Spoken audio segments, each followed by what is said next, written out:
and Dallas had those come to Jesus meetings. I mean, was there at any time, and I know Dallas has the utmost respect and love for you, and probably vice versa, but did y'all ever come close to blows? Still do.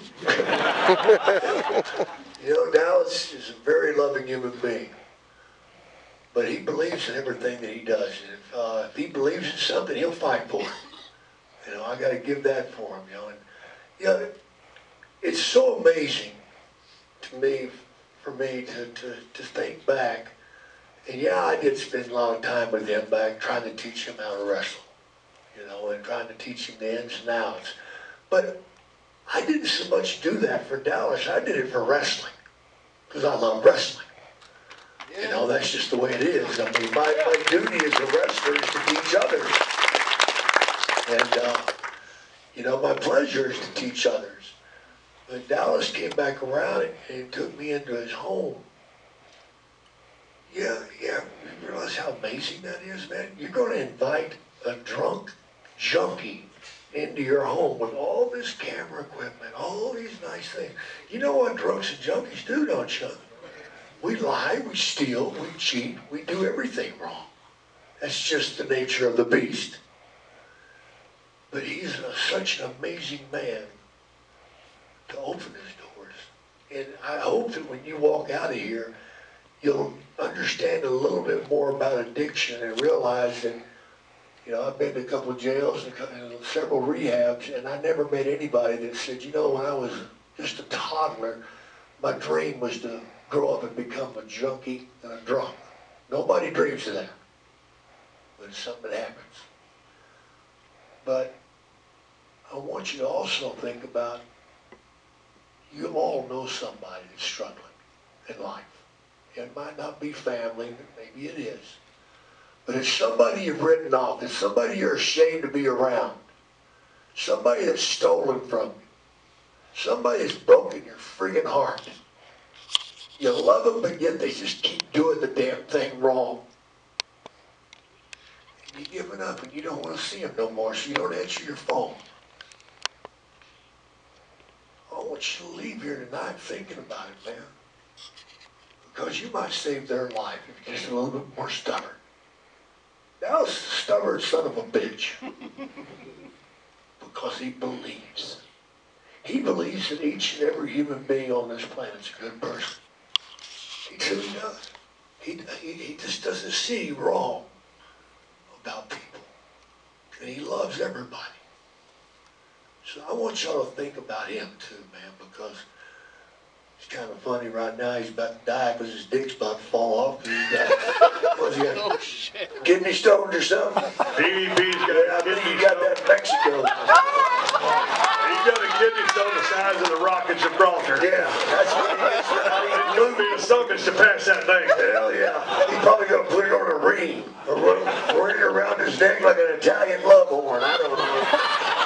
As positive as Dallas is, he'll make something positive out of it.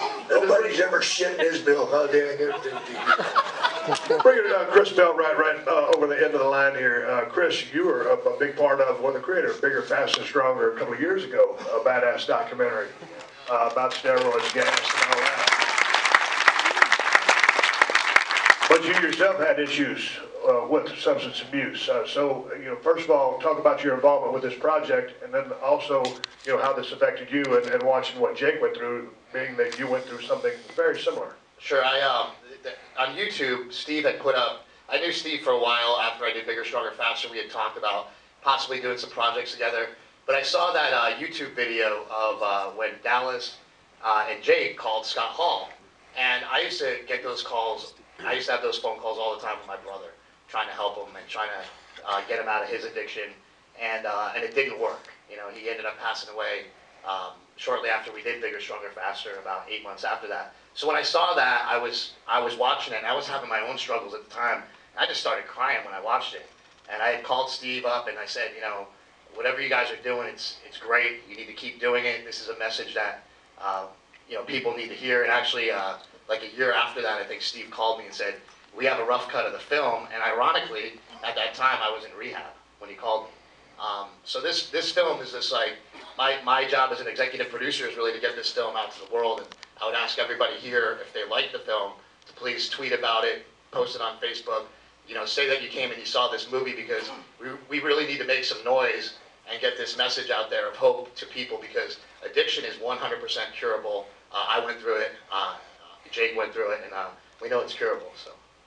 Hey man, let's bring it back to Jake. I know there's a lot of people out here that would like to ask the man a few questions, and so if there's any questions out there at this time, man, let's turn the floor over so the man can speak. Any questions? Yes. Right here, got one.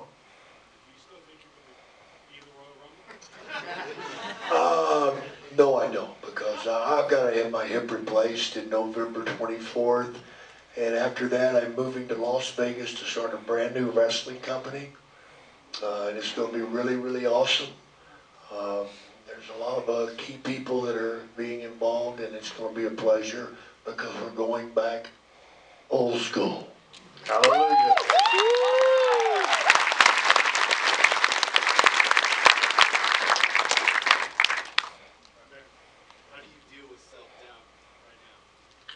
I don't doubt myself anymore,